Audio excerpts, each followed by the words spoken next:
Hey sis, where are you going? Oh, I'm just heading out to find a place to send money to my uncle in Samoa. Oh, why waste time and petrol? You can use UP Group Money. You can send money to Samoa and it's really fast. Really? Yeah. Can I sign up online? Yeah, it's really simple. Sweet, I'll do it now. Okay, bye. Bye. Sending money to your loved ones in Samoa has never been easier with UP Group Money Transfer. Our service allows you to transfer money quickly and securely from the comfort of your home or anywhere in New Zealand. Your family and friends can conveniently pick up the money from over 40 villages across the Polo and 𝚟𝚑𝚍. No matter where they are, we've got you covered. Our user-friendly online platform makes sending money a breeze. Just visit www.upgroupmoney.com. Sign up and start sending money in minutes. We're here to help. If you have any questions or need assistance with signing up or sending money, please don't hesitate to contact our friendly support team at 09558 2896 or 0800 877 328, or visit us in the office at 6/22 Station Road, Ōtahuhu, Auckland 1062. Experience the ease and reliability of UP Group Money Transfer today. Your family and friends in Samoa are just a few clicks away from receiving your support. Visit www.upgroupmoney.com now to get started. Hey, is it true that your company can help us save money for our trip to Samoa? Yes, that's right. With UP Group Money's partnership with Vodafone Samoa 𝚟𝚑𝚅, you can save money while you're still in New Zealand. You'll need to register with UP Group Money to receive a Vodafone SIM. Once you have your Vodafone Samoa SIM, you can start sending money to yourself through your UP Group Money account to your 𝚟𝚑𝚅 account. You can only withdraw your savings when you're in Samoa. Oh, that sounds great and straightforward. Can I do my registration online? Yes, you can register for UP Group Money online. However, if you need assistance, you can come into our office and we'll help you out. For 𝚟𝚅, you'll need to visit our office to register and collect your Vodafone Samoa SIM. UP Group Money, in partnership with Vodafone Samoa 𝚟𝚅, offers you a unique way to save for your trip to Samoa while you're still in New Zealand. Here's how it works. First, register with UP Group Money. You can do this online or visit our office for assistance. Second, receive your Vodafone Samoa SIM. To complete your 𝚟𝚅 registration, you'll need to visit our office. And lastly, start saving. Use your UP Group Money account to send money to your 𝚟𝚅 account. The best part, you can only withdraw your savings once you're in Samoa, ensuring you have funds ready for your trip. Wow, that sounds really convenient. I can't wait to start saving. Exactly. So why wait?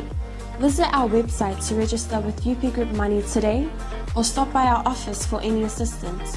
Make your trip to Samoa even more enjoyable with our hassle-free savings plan.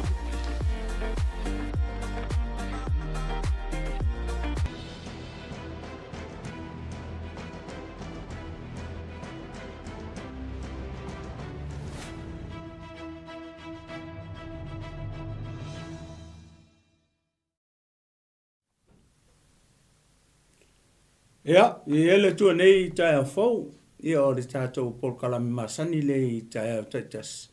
Ia o le MALØ TAEAO FAALEAGAGA, ele ia mataina la le tātou whasoa ma le tātou polkalami. Ia se o tātou a mata mo I se talo. Ia I o vaile tua no mātou tama, mo lava no mātou whafo. Ia tu le taulanga o le loto whaftai I lau fio le viinga, o le whamanuma le whanetanga I lau fio na o lau tau singa lau puipuinga ma lau leoleonga I lo mātou ola. Ua mawhai eo na mātou au lia mai nei aso fau, le nei aso wa whawai, le nei aso wa whaopopo mai aso o lo mātou ola. Au mātou no nofo mau nei lalolangi le tu mau le whai fwoi mo I mātou lo mātou atua. Ua uma ona ta pena le nofoanga whaavavau I lo malo lo mātou atua.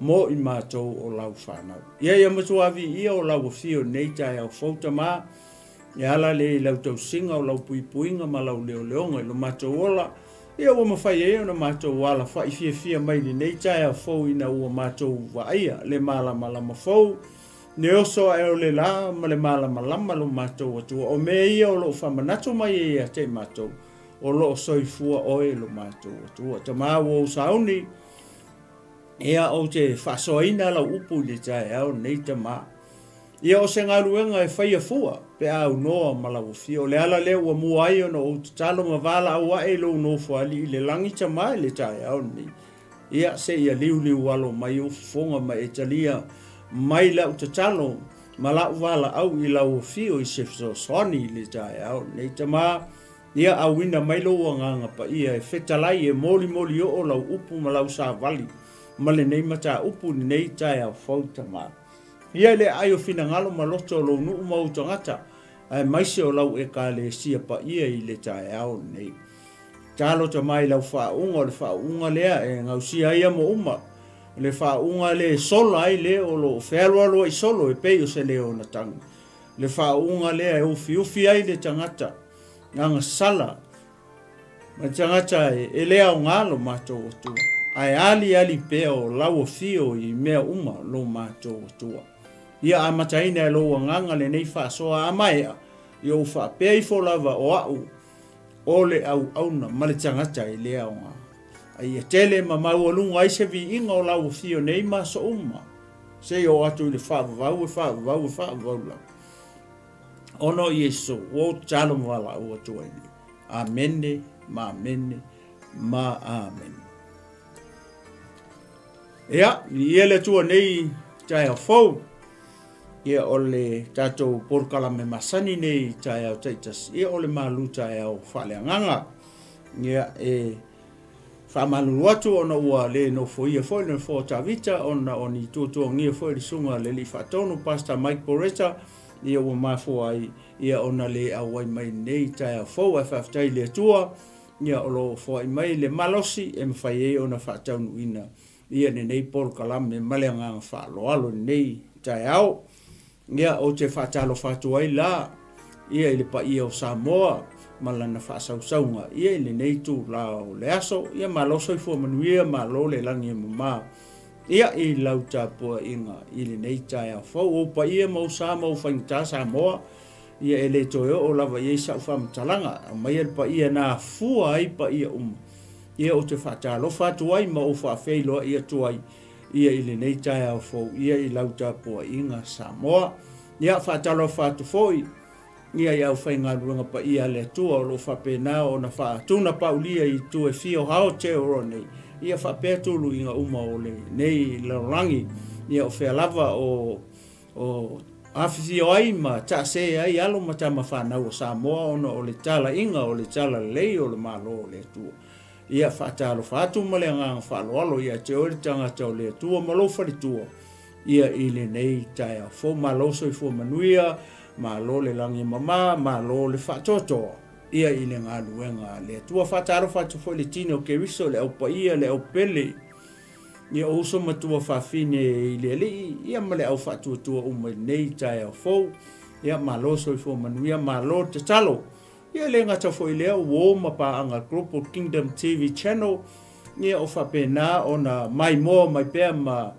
lango ina pele nei ala leo ma nei ala ata ia i aso taitasi o feo e a fio ai ma e sa ili malo ai tulu inga fio nei larangi ia whatalo whatu ia le nei au o nanga ia te oe leo o pele ia i le nei TAEAO fau ia whatalo whatu foi au na le tua mo la tu wharitua nei foi tu le tō vine le tua le alofa tu noa ia i au na le tua mo la tō wharitua ia i tōnu hao te oro nei Ausitalia, Amerika ia upolu whapea Amerika Samoa ia manisi ia tonu uolo ia nia la foi ia au na le tua nei foi tu o le tō vine le tua ia maloso i fo manuia ia malo le langi mama ia te au na le tua ia o se whatalo whalea ia o se whaafeilo ai ia le pa ia o Samoa au whainga luanga pa ia le tua whapea ia le tino ke wiso ia uo mapaanga e meso a inga mai masani o lo fia pea ia la tau te lango ina le nei ministry ia ma le nei foi ala leo ma nei la ata ia Ole a manatu male tentonunga. Se ia momori mo atu ia se fa malopo pole I tato sponsors I nei tae fo. Ia nawa I lunga o tato screen ia sponsors o ma company e kalesia ia manisi fo au na le tua. La tau fo lo fa pena o na tutu mai le tau au ia ma langolango ina nei ministry ia wala le fa lau tele ina o le malo le tua le tatalo ia matua fa manuia le tua. Ia yo to business ia mai se o nga luanga le tua ia o se to fa pa ia tu le nei tu la TAEAO ia tato sponsors ia ele manatu male telitonunga o le tato anga isa o lo le tato MALØ TAEAO FAALEAGAGA o le a maua se tato taumaftanga FAALEAGAGA le TAEAO nei ia mai I le faleaiga o tama le o Ioane ia po le atali I o sepetaio o le Ioane la e valu o lona foi upu la momu e whangata mai foi upu e valu o foi upu ia o lea a tau mawhai a watu ai se tato MALØ TAEAO FAALEAGAGA nei tu la o le TAEAO ia MALØ le onsai ia se o whai taua mo atu la ia foi upu ia ona a matato ai lea o le whaso nei TAEAO MALEAGAGA whalo Ioane valu foi pumua mo fangata mai lai lalo le foi upu e valu ona mani watu leo Yesu le maunga o olive o le sengi o le TAEAO ona toe maliwa ne ai Yesu le malu o mai foi le nu uma ia te ia ona nofo le o ye lalo ma o atu ia te ila to ua taita ina mai ele autusi upu male au farasai o le fafine na maua ina o muli lua ua tu ina o ia e la tau tutonu ua whapea mai I la tau ia te ia lea oa oe ua maua le nei fafine ina o muli lua ua mauti noa lava ua polo ai mose ia te tatou le tau la fono ia fetongi I maa oe whapea a o oe pe se ase mea e te fetalai mai I ai ua la tau whapea mai e tofo ia te ia ina ia maua e la tau se mea mo lia ai o ia a ua punou Yesu matusi I lona tama I lima I ele a ua la tau fesili atu pea lava ia te ia ona toe nofo lea o ia I lunga ma whapea atu ia te I la tau o so o tau ele aisana angasala ia lua I tongi se maa ia te ia ona toe punou lea o ia matusi I ele ua la tau whalongo iei ua I loa la tau angasala I o la tau loto fua tia ifo ona taitasi leo I la tau maalu I fafo e fua mai tutonu o atu e au pito iti o atu ua na o Yesu lava male fafine o lo tu I tutonu ia lea la se o whaitau atua ma whai upu ia e lua ia ona whau mai lea whaangata mai lea I o le sfunu male sutas ua toe nofo I lunga Yesu ua sila fia ele aise tangata ua na o le fafine lava ona fetalai atu lea o ia te ia funai o fea ea I la tau e na molia oi ua le whaasala mai ea se tasi ia te oi ua fai mai o ia lele ia ele ai lava se tasi ona fetalai atu lea o Yesu ia te ia o te le whaasala fo ia te oi alu ia oi aua e te toe angasala ia o le tatou tusi la lea leo e whalongolongo ia I le TAEAO le mele tupu I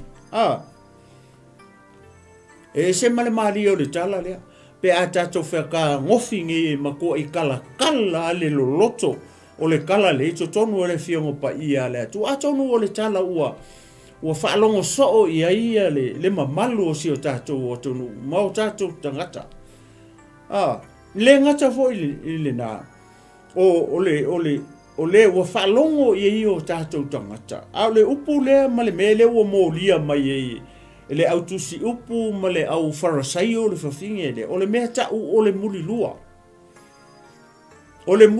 le molianga le ua molia ai le au tausi tu la fono po le au farasai o ma le autusi upu le fafine le ia a tonu foi le e au ngā le upu le mo tatou umai le TAEAO nei o ele te mai moa ma le TAEAO nei ma whaalongolongo mai fo i le upu o le tua i le TAEAO nei. Ia e au ngā tele le upu lea mo tatou uma. E au o loo iei se fe au, o loo iei se whaamanatu, o loo iei se ha o a onga i to tonu o le upu lea, ma foi upu ia lea no whaitau ina atu nei le TAEAO nei, mo tatou uma e maselo tino ke uso. O le upu lea, ma le mele mo lia i whawhine lea le awali ia. O le upu lea tau o le mulilua. A tatou wawa ai nei to tonu o le fionga pa ia a lea tua. E le kasi se ko i ngā mulilua lea o mai ai. A tatou wawa ai e le tala lea. Ma le mea le ua mōria mai e le awali ia le. O le awali ia o le au tausi tū la fono. Le wala lesi mea wala ina fai e le awali ia le mea le mau au mai ia Yesu. Fai mai ina ia walatou tofo a Yesu mo latou sa ili e se mea e mo lia a Yesu i lana fai unga le la fai fafinge lea. Ai o le fai unga o le fafinge lea ma le unga o le fafinge lea o le oti. O le tūla fono o le kaimi e ke so lia e le tūla fongo o le kaimi anga ke oki ai. O le tūla fono e le ola i sisi o le tūla fono e oki e le kangaka.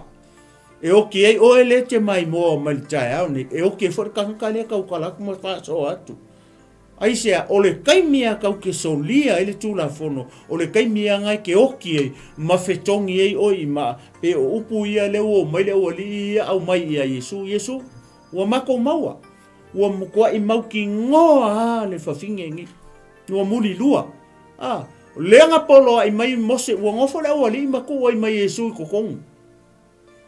O le ava ai le upu le ua whamai ua polo ai mai mose ia te i tatou. Mau se kangaka whapea, ma se whiwhinge whapea. Ia whekongi i maa ina ia oti. O lona winga, le ka mawhai le ua li ia. Ina ia fose maa Yesu e kongi e whiwhinge le. O longa winga o leo mai le ua li ia. Ma le unga o le whiwhinge i lalo le tūla fono. E oki. A le winga o lau whamatalanga e le kasi se ko inga muli lua le to tonu o le fionga pa ia le tua. O le ala lea o te tali tonu ma o lo paki kilo le kala. Pe e faulinga. O le upu leo whamai o mai e tofo a Yesu po le asanga kali. Sa moa pa e wawa ai le i le tala lea. E pepelo le mea le whai e la uri ia. E kei roa le upu leo whamai o mai a mai le whawhingi ina ia tofo a Yesu. O le ala winga o le mea lea. O le pepelo o me le o fai. O pepelo le o mai e pepelo ina ia latou sa ili e se mea ina ia mo lia i Yesu i lalo le tūla fono masanga fai unga o le ala fai. Ai pe ono fai atu i le TAEAO nei. E le kasi se ko inga muli lua le tau tala me le fti onga pa ia le tu. O le muli lua e le mawhai onga wha kingo skanga kai ko kasi. Fato a mawhai a onga wha kingo tangata e totasi ina ua fio mai Yesu a mai le upu leo le alofa a fifi e tu la fono. Ngā lai kaukala Yesu langa urua i le aungo e le mātai o lima. Ngā kouwa ai lo le iei o ina le fato a mawhai o na kaungu o ene mea ka o le muli lua e le tangata e totasi. Fai e le kanka e kokasi le mea tau o le muli lua. Fai whawhea. Lea o mai Yesu langa la unga le mātai o lima. O inga kua mawhai e roa o ngā whai e tangata i totas le mea kau o le muli lua. A le whea ngainga tuai e le mawhai o ngā whai e se kangaka e kokasi se mea kau o se muli lua e whai e tangata e toa lua. Lea la se o fia alula kiki ai tusi e lua. I tua o le whenga inga tuai. Le kau wha malama mai le winga o le upu leo le muli lua. Le o mai le o li le mo lia ai e whawhinge lea. I a Yesu wha mai o muli lua o mako maua. Whai mai mose i a kako include Jesus. Maua le tangata whapea. I a whekongi i maa e oki ai o le whisili. O le ane mea ngalako le whekongi e whawhinge e kami ngalako maua ai. Le kaimi mua ngala ko maua e whawhingi. O le ale mea na lato le whekongi e lo whawhingi e kaimi ngā straight away. A wā lato o wharasaio ma le au kusi upu. O la kou, le au ua re kula whongo. O le ale mea wala inga mai fua i a Yesu. Pe a whai la lato te loa le kula fongo a mose la me nga mai fu ia Yesu ai le fekongi lo fa finge le kaminga mawai pe o le winga le o la fa matalanga e le TAEAO ne o le muli lua e le mafainga fai e tangata e ko kasi ku o le fenga inga tuai se ilonga to a lua tangata o mo kwa mafai le o nga fa kingo le mea ta o le muli lua ai a fio mai Yesu o mai le mea ta o le muli lua wa fai la le tangata e to tas fai fa fea fa fea nga muli lua o i le taimi lena o fio mai Yesu e ke muli lua la i lau wa ai fa mai a Yesu fa mai ana mua o le muli lua foi lea o le tangata le muli lua lea o tangata i toa lua fa mai anga mua o le muli lua o ke fai aku ia ke oi o le kangaka e ke eva ai atu ona mata i le fafinge ua lale lei ua mana o i heilonga loko tatsa muli lua i tua le whenga inga fau le ua fio mai Yesu o nga mawhailenga whai e kaka ko kasi mea kau o muli lua i lawa ai muli lua i lau loko ua oma o na wha muli lua o ia mai i longa loko e mafua i lawa ai e ke muli lua i lawa ai lea o mai Yesu whaile le kaka ko kasi ni tua le whenga inga fau a le whenga inga tua i le me le kala le e whaila e tangata e tōru. O lo winga rau tala whako e pepelo o mea le wali i o whai. Langa leng whamainga o mai e kofo. O lo winga o lau tala i le TAEAO le. Lea laua a mai ngā rwhawhinge. A o le whesili, o whea o i ele kangaka ngā la muli lua. A ua a whai lewa mau o le whawhine ua muli lua. O le whesili, o inga muli lua ma le whawhinge dea. O whea o i ele tangata lenga muli lua ma le whawhinge dea. E ka kaunga mai umatangata e ko o lua ia. Inga ia oki, lenga lewa maua i lalo le tūla whono. A maua tangata e tō lua i kua le kula whongo le whenga inga kuai. E kau ai maa umat e oki umakanga ko lua. Lenga whaia le mea lea ka o le muli lua. A lewa o mai lewa li, au mai ngara whiwhingi, o le whesili le kai aorangi, o whea o i erika anka muli lua mara whiwhingi. A lewa o mai wha mai a Yesu, ua mau ki ngoa. Ua confirm le muli lua le whawhingi ele, le whesili le kai aorangi, o whea o i erika anka muli lua mara whiwhingi. O whea o i erika mahaloa, le winga leo lau tala, si o kufufo i le kiki e kusi e lua. O le wha malama mai ele mea ta o le muli lua i tu o le whenga inga tuai. Leo o mai le ua li ia a mai le whiwhingi ele wha mai ua maua, o wha maungia. Se o whaitaua atua la, se i kope kunga i kusi ia. E te maua lai le vitiko e se fulu, le lau whaika ua koa. I ele tua, me sau paki e vi ele tua. O le vitiko la e se fulu. Se kako whaalongo la, po le ale mele whai mai e whenga inga tua, i male kula whongo i kua. I le kusi leo le vitiko long maka upo e lusi fulu. O le whai upu la se fulu, le la au tope atu nei whai upu ia ona o le tato taimi ia. Se fulu su kasi su lua su koru su wha su lima, su luongo. Ia whaalongo le leia la samo. Le se ia o le winga o lau tala, foi lea, leo e pepelo me lea, leo mai a mai whawhingi, e mo lia whawhingi, whesili, o whea lau i tanga muli lua mai whawhingi. A ki kilo e, leo wha mai o lako kofo, masa ili se mea, e mo lia ili whawhingi e lea, whai foi lea mo, ia e leo mauti no le lei, o le mea, o le unganga, o le mea leo mai a mai a Yesu, e whalongo foi la, i le tusi leo le vitiko whamai. O le tangata fo i ua la muli lua male a va a le tasi tangata. O le ua muli lua male a va a le late tua aui. O le tane muli lua male whawhine muli lua. E fasi o tia lava i la ua. Le mea la le ngo whai akuai. Ele make sense le mea le ua whai e la wali idea. I la ua u whalongo mala u maka i le tala. E fua lai kua le whenga inga tua. I le mea le pe ngo whai aku. E oki umakanka ko lua. I lalo le tua la fono. Pe mau le mea le aka o le muli lua. A le ua mai a mai ngar whiwhingi. Arfe sili le kai aurangi. O whela o i le kangaka. O le a uinga o le a oki ngā rwhawhingi. O le a kau ai ngā rwhawhingi i maa. A whea irkanga ngā la muli lua. O ai. Ia ngai ke si la fia sa moa. Vi ia le tua mai sau pakipaki. Lele sua i puwha mai. O le tangata fo i la te mo moe ma le ava alona tamā. ua whaatele no e ia ilona tama, e whasi o tia lava I la ua. E whasi, e oki umatanga te to lua le mele ka o le muli lua I le tūla whono, le ua mai ka o mai wha mai mose, le kūla whongo a mose, sa moa, e le se kūla whongo a mose. E le se kūla whongo a mose, le kūla whongo le nga kai ka inga mai e mose, e kei loa I. E kei loa le tala le, e kei loa le kusi le o Ioane valu, e le se kūla whongo a mose. O le kula fongo ai, o le kula fongo le atua, le kua le ua liu tino tangata, e ala ia Yesu, le ua mai kofo kofo. E oki unga tangata e tō, lua whanonga le sua ibu. A whai fo I e mo moise tangata ma le awa lona atali, ia. Sa moa le ua whanonga mai, ia. O le maangai o upu ia, e ha o ingai fo I oe le te mafo, le te whanonga longo mai. Ma e mai moa mai le TAEAO nei, le anga kupu me whapea. E kupu me whapesa mo. E tupu. Ma o le hae tupu. Fia ka ngaka o le whaipui pui sa moi me whapea. Ia nai te sile fia whanau. A whaifo e mo moe se tangata ma le a wā lona atali ka lo whai sio ngakari. E whasi o tia lava I la ua. E oki uma. Ale ua mai ngar ko kasi I a Yesu. Ale fa me kula fonga mose o longa winga ele o a koala kula fonga mose ele me ala ori le o fai la au mai la ngar fa fingi a ferka ngaka ale fa mai ile Levitiko le lus fuluma vese si o ke fai ka o e o ki uma kanka ko lua o longa winga o le a hoki ngar fa fingi ai sao le ula le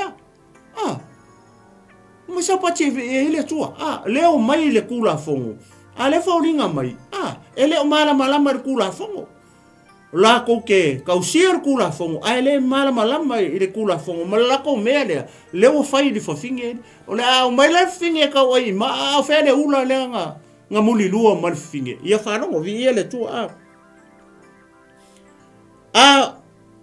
fai foi e mo moe se tane male tasi tane wow o kupu le mesa mo o kupu o le kupu, le momoe o le sikama ma le sikama.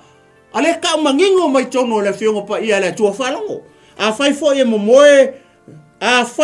momoe se tane ma le tasi tane. E pei ona momoe o le tane ma le fafine. Ua la fai ale mea leanga lava. E fasi o tia lava I la ua. Ue vai e. O fiangi ka ngaka.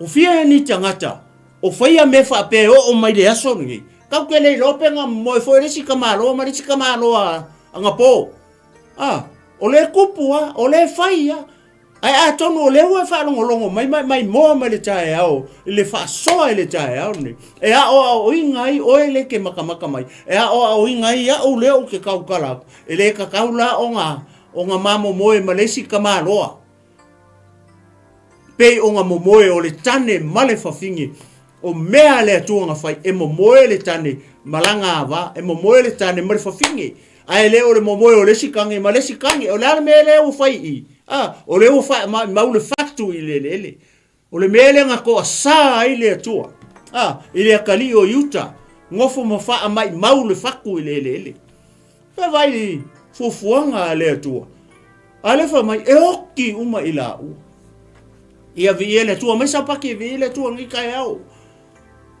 tonu fo e ki nga se kange fa pe ele fa alongo ile upo le tua e ki nga langa ki nga le upo mongi le upo mongi le manga o fa sa loko e mai le mele le ta o le mulilu e va ai ku ai ele ka kauanga lua momoe ma le si kange ale la ku ai kuli ale fa vai vai fai fo e momoe se tane ma le tasi tane e pei ona momoe o le tane male fafine o le plan le atua o le momoe o le tane male fafinge inga ua uma o nga whaipo ipo au ke lua momoe ke lua le whapa ia o le mea fwele ngā ka o le muli lua whapa ia mua le anga o mea le atua maka I le whapa ia o le ainga mua ma le ulu ngā li mua nga whapa ia le atua e ke maure ke nese lua o kamu ma eva nga whapa ia le atua vai fai whanongo whalei fai fo ia fai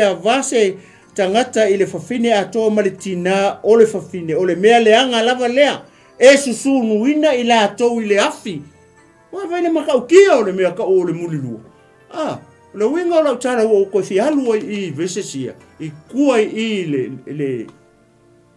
le tula fono le o mai ele makaukia o le ese o le mea lea o mai tua i le tusi le malekula fongo le o mai le o i a mai finge le pio le ala na o toi a mai ai ko alu i tua i le kusi le ile fa alau ke le inga o le mea ka o le mulilua ile se mea le kiki ke le ne mea ka o le mulilua Wai vai na matau tia a fai fo e mo se tane ma se manu wai vai o le mulilua foi a fai fo e mo se tane ma se manu e fasi o tia lava o ia tou te fasi mate foi i le mangu kau ai le kamaloa i ma ia oki ai kape le mangu se ikulo sa mo le kai au ni ai sea Nea le o plan nea le tua. Ele i whaia oe ali tane kulou sa mo le kai aongi. Ele i whaia oe ke lua momoe ma se mangi se kulou. Na whaia oe ina ia lua momoe ma lua whapa ia ma lua ku whakasi o lua i le whapa i ponga. Ma le whawhine. O whenga mai ngā kō aku o lo wivi. A le ue whalongo i le TAEAO nge i le makau. Ki o le mea le tau o le muli lua. Neu aku le wali i e mo lia ai i ai. E si whawhinge lea. Aka kikilo la e tusa ma le kula fongo. E makua i lefe kau i are me le ua mai i. Vi ia le tua. Ia whangaka mai i. Atono leo ke lei o le tusi. E leo se mea le fo le momoe ma le mangu ma mea whapenga. Ma le momoe o le kange ma le kange o le whawhinge ma le whawhinge. E leo se mea le lei.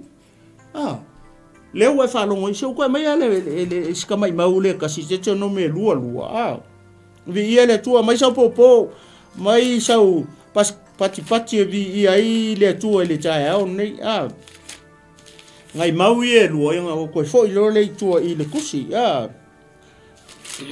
vi ia le tua mai sau popo vi ia le tua ele upo le tua ele o se upo faila unga fa mo le upo le tua le ke fia ku fa ku le upo le le TAEAO nei e a nga mo ka ko uma wa ia le si tanga ta fa mai o le tanga ta fa o la inga ala e o la muli lua e o mai le songi ya vi le tua foi pu la e lua se fulu lua e o la ele foi upo e lua sulfitu ai ale la u kam fai fa popo atu ai lo se tane ua la momoe ma se fifine nofo tane. Ai lo se tane ua la momoe ma se fafine nofo tane. O le fafinge e whailong ko lua. Ia o lea sa onga mo tatou. Tina tulou. A whape o le whaila ukange. Ai lua momoe ma resi kange. Whanongo po lea me le whamele upo le tua. Ai lo se tane ua la momoe ma se fafine nofo tane. Ia oti i la ua. Vai, kula fongo. I tua le tula fono. E le ka alo e sisi. O le kaimi e ke solia ai. Ma e whaia le mele ka o le mulilua. O e le o whai ngai ei lau tane. Ngai ei lau ko lua. Ai maua o e ua lau koe momoe ma resi kange. O le ana o whanongo i. O le ana me o i. E oki. E kau ai o lua markangaka le i maa ina i oti. Mai ke leo le o onga lupo le tua mo ka ko uma ngi kaya ai mai se tino ke wiso male o fa ko uma ia oti la o le tane na la mo moe ma fa fine to ma fa fine ona tu e se nai le o le leanga ia Israel o le mele ale nga ma fuonga mau nga fai kula fongo le nga nga mau afe kongi ma oki ai sia inga ia mamalea ne ko nga la wapi ia Israel o wongi ingi me fa pe ona tu eseina i lea o le leanga mai a Israel o le malanga ngu ia nga o ale ngu o fai a me ia nga o ale ngu fola inga vi ele tu ia le aila ese la me tatia la me ia langa o le kaupo o le muli lua leo ke fia tau tuli a tua falongo foi la ia i le mele o tu le la o mai ai kilo ia o le mangai o le tala lea o le o mai kilo i le melenga fai Yesu o maka o maua o fa maungia fa mai mose ia kako o ngofo le o li ma include mai Yesu ko kongu o le kula fongo lenga fa mai mose a le kula fongo ele se kula fongo mose o ai ona le tula fongo o le tula fongo ale tua o ai le o mai i le keisi le o le o mai la o au mai ia ile atua i le tino o ai nga kusia kula fongo le nga va ai mose i lunga le mau nga va ai o kusi le lima o ai o le atua nga kusi le lima o le atua le kula fongo le nga mai a mose le kula fongo le o mai male o li ia fa mai mose ia ka ko le o ngofo ma include mai Yesu ko kong ai la ke le lo o le akua le o Yesu o le atua le tino fa fengo ka ko fa maungia ale nga fa ko e ka ngo Yesu kusi la lo nga lima i lungo al palpal o inga kusa la fa ya ku Yesu le wali sole o le kula fongo nga ya mose nga mai mose o lo lima kusia o le lima o le atua o ai lea o Yesu o le atua le tino le wali utino tangata le atua pe ko fa mai o ange sufa mua foi po sufa ua liu tino tangata le loko ua liu tino tangata le upu le wo mai fa fingi fai mai mose ia ka ko ile kula fonga mose ma o kau ai i maaka ka fa pe lai ma se kala Yesu nga pungo ai la lo Yesu kuskusi lo fele kuskusi er kula fonga ole la lo langi ole kula fongo mai mole la lo langi ato o inkusia o Yesu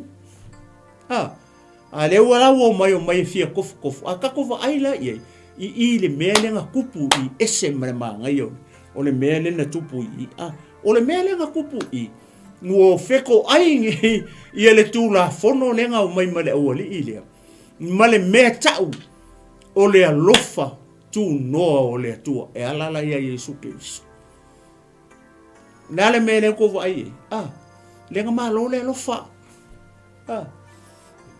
le si mea ole o mai ole fa masingo a mi o kongu le nga la ko mai ele case le oi o Yesu no e vai la nga ko mala le o to mala le o mai nge o la saukala o la saukala o le kala Yesu ka lo Yesu pungo la kuskus o inga kusier kula fongo le kau ka o mai le o ri o Yesu o le tua le wali utino tangata le tua ala ilunga alo Yesu ke biso era pungo Yesu kuskusi la uso o un kusier kula fongo ele kula fongo mose kula fongo o le kula fongo le nga au mai o lai o ko e ka inga o ko o ngu forfolinga inga ia pa ia o ko langa o pa ia o Yehova lo to e pa ia le ala ko fa longo ia weva ai le fa masinonga tonu le fa masinonga tonu ale tua le o liu tino tangata ala Yesu so mai lo kala masa ai se o ko ele sanga sala kangole ko ngi mua se ma fingere ia ange ka fai lainga mai fa pe o isi kai fa kai kolu o ma ka mai kai fa pengi o lai voile le wa o kaule mafai le la popo o ma ai lainga mai makamai e mai e tau ai e fofi ke o fa longa ku ngai le kala le wa le fa masinonga tonu ale tua o le sa o lau ke le lor tangata le lau ke le lo Yesu o le tua le tino o lana fa masino nonga e kongu fa masinonga le tua le o fai ale wo mai la mai fa kau ar sini nga le menga na ko le kau e fingi o ke mi mo sa kau longa mo ka ai lo wala nga ola ko le kau sia kula fo ola ko le enforcing le kula fo le nga le fa mai kula fo mo ai la ke le lo e si kula fo mo o le kula fo Yesu le nga mai a mo e ka inga mai de ngo le ala wo fa longo i nga ku fa mai wa fa ifo le tangata ia te ia O le al mele o kupu I. O le al si mele o tupu I. Se sa mo. Ma le au kesiano ma le au fatu tu ele tai au. Ia fa masingo I vo lava tangata ia ke. Au ke fa masingo a fua le sikangaka. Le menga le kupu I. O le fa masino nga tonu o le mele le fina ngalo Yesu ia kango a o ia kango fo I malo ia fa masingo ia. Ia fa masingo a u ia ke. Po o mai lo o langa o mai la o amio o muli lua o mea fa penga fa masingo I forte ngata ia te a ongi kusielo li a ongi e alu ave fo ris ka o le muli lua o fa finge le muli lua ma le ki kilo mo I fo o ia ia mo o nga e fa masingo e oi o nga fa masingo ko le o ris ka ai fa mera fe pa ia le tu o ke fa masingo aku inga ngi fa masingo inga oi le ala menga le kupu I le o mai fa masingo ia fa masingo ai va ku le kali Yesu ia kango fa masingo oi kango fa masingo oi pe ke muri lua ale fa mera fe pa ia le tu le kusi le Roma lua foi pe lua ma foi pe lua oi le ke o atu au e te muri lua e oi oi le te kusia a Paulo le ka de si Roma ke mau Roma lua foi pe lua ma foi pe lua o ele e te o atu au e te muri lua ai ko oso mai ko le fai upanga e te muri lua e ko ia kau kala fo o ia au ke la ku fai les ka sole au ke muri lua sunga ko ai muri lua kele ale fa mai e te muri lua e o vi ele tu ma sa pa ke vi ele tu ngi kai ma ka ngo fio le upu le tu ya nga uma ya ir kes e o mai mar kula fong ai al wakur kanga ka lenga ku sier kula fong lenga sau mare upu e kasi ole alofa a fi er kula fong ole ngo mai mare ori male mela le o fa masingo le si o le fa masingo a mi o kongu le ngo mai mare kes male mata upu le ya mare kala kuspa ia mare fa pa u ilalo ma akam ia o eselo a maka mai ko inga kele ko inga sai ro inga lai ka o mai sole e wa le ma se sin con ir fingi ele nga ko inga ia au kala vo au ka mai ki o mai foi ma ka mai ki nga muri au ese ka mai ki au ka nga ka nga mua au ese o ko inga rongo inga o ko inga ia o ka mai le fa ia me ka o mulu wa la ko wa nga mua au ese nga fa mai ar kala le su ai se o ko le sanga sala ka ko ngi ma finge le nga mua ese ko inga ese la ngo la o la lua o fa mai o fa I fo ar changata ilona loto fa masingo e a wa fa masingo e oi fa masingo fo ar changata I ilona loto pe muri lua pe le ala wa fa longo I ai le TAEAO ni mo foi no Yesu wa himasis e si lia koi o feo I era ori nga fasala o le ngo me fasa le mention Yesu le upule o fasa le fasala tangata le mo lua pe a mo ku or fe nga tuai le kai mi le Yesu o le fai mai a mi o le ori I le kula fu ale o mai le wa fio mai Yesu na saue le saula Yesu ka kala le kula fu a ia fa tau nu le tula fu I le upu e kasi ole alofa langa le fa mai kartia o le tula fono o le kai kama ia Yesu ke wisi le o so I fu mo fanga mai Yesu le tino le la o sau lo kura fongo ku I fa mai Yesu langa la o ke le sau ka kala ai ia fa ata o la ku ala kura fongo le pe fa mai le ro mai e su lu fa I perfect o la ku ala nga pa ia le tula fono male le tula fono ale o ngaka I o nga o le ala o ka ngula le upura sa kula fongo o se yo o mai Yesu o kai kama le ala o fa longo I TAEAO ni fa mai fingi o le moses hai vai upo Yesu mo fai ti o te le fa sala fo ia te ia haluia oe ma le manuia au ke koe anga sala se o wa fa fingi au ke koe anga sala ia vai o longo winga e fo linga mai ia e sa o nga sala nga sala fingi a fai lai mo I le mele nga muli lua fa fingi o lono winga o le mele se o le leo mai po se kamalo po se mangu po o se uso a o le whawhinge le ngala momoe. Ia po se ko lua o longa uso po se ko lua o longa kuangange po ai. Ia po se mangu o lako ai ngā lenga muli lua malwhinge pe o le tusi le ngu whaika o kua te nomi.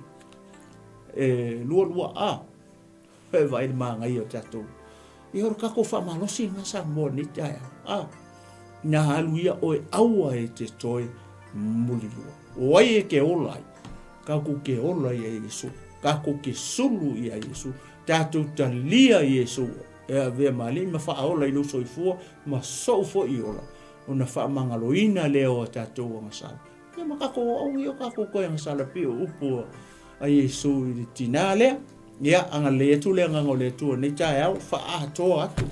Ia se upu se tala ma se mele ma whai o ngā o ia so i loa le TAEAO ni.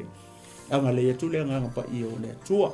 Whaatoa se mele o le ma whai o na o ia sa whamtalanga nei TAEAO fu. Ara temine o le tatu whai u se talo. Ia i o vai le tua o le matou tama. Mai anei le ngā luenga le atoa. Ala o ona lo matou atua te talo la fo ia tu i lo nganga pa ia na te fa atoa na te molio na te fa malama la upu ia ai o fina ngalo maloto o lo nu o utangata ai mai se o lau e ka le sia mai mo sila mai TAEAO ni ma fa fonga mai i lau upu molio o le TAEAO ni le tama ia la ve ina se nganga mo lo malo a o le sili ina ia whaamanosia e le tino keriso, ina ia tasi le tino keriso. Se upu se tala o tau tala e ua le tusa malau whaafofonga i le TAEAO le nei tama. Ia whaamangalo mai au o lau au. Ia fo ia tu mea uma i lau o fio le TAEAO nei. Ina ia tele mamau a lunga i pea o lovi inga. Nei maso uma se o atu i le whaavavau lau. I lo suafa pele, lo suafa mamalu, i lo suafa pa ia e maualunga e lau tele e lo loto. Le suafa o lo tumu i le alofa, ma le alofa muti vale. Le suafa lea o lo mato li i o Yesu Keriso, ua o te talo mavala, awa tua i le nei TAEAO. Amene, ma amene. Ia, mai a teo nei le tinu ma lo fau mafolu, ia o te whaatu Samoa. Ia i le nei tū la o le TAEAO. Tau whaasoifua, Samoa. Hey sis, where are you going? Oh, I'm just heading out to find a place to send money to my uncle in Samoa. Oh, why waste time and petrol? You can use UP Group Money. You can send money to Samoa and it's really fast. Really? Yeah. Can I sign up online? Yeah, it's really simple. Sweet, I'll do it now. Okay, bye. Bye. Sending money to your loved ones in Samoa has never been easier with the UP Group Money Transfer. Our service allows you to transfer money quickly and securely from the comfort of your home or anywhere in New Zealand. Your family and friends can conveniently pick up the money from over 40 villages across the Polu and Tirai. No matter where they are, we've got you covered. Our user-friendly online platform makes sending money a breeze. Just visit www.upgroupmoney.com. Sign up and start sending money in minutes. We're here to help. If you have any questions or need assistance with signing up or sending money, please don't hesitate to contact our friendly support team at 09558 2896 or 0800 877 328, or visit us in the office at 6/22 Station Road, Otahuhu, Auckland 1062. Experience the ease and reliability of UP Group Money Transfer today. Your family and friends in Samoa are just a few clicks away from receiving your support. Visit www.upgroupmoney.com now to get started. Hey, is it true that your company can help us save money for our trip to Samoa? Yes, that's right. With UP Group Money's partnership with Vodafone Samoa 𝚘𝚘𝚢𝚢, you can save money while you're still in New Zealand. You'll need to register with UP Group Money to receive a Vodafone SIM. Once you have your Vodafone Samoa SIM, you can start sending money to yourself through your UP Group Money account to your 𝚘𝚘𝚢𝚢 account. You can only withdraw your savings when you're in Samoa. Oh, that sounds great and straightforward. Can I do my registration online? Yes, you can register for UP Group Money online. However, if you need assistance, you can come into our office and we'll help you out. For 𝚘𝚜𝚅, you'll need to visit our office to register and collect your Vodafone Samoa SIM. UP Group Money, in partnership with Vodafone Samoa 𝚘𝚜𝚅, offers you a unique way to save for your trip to Samoa while you're still in New Zealand. Here's how it works. First, register with UP Group Money.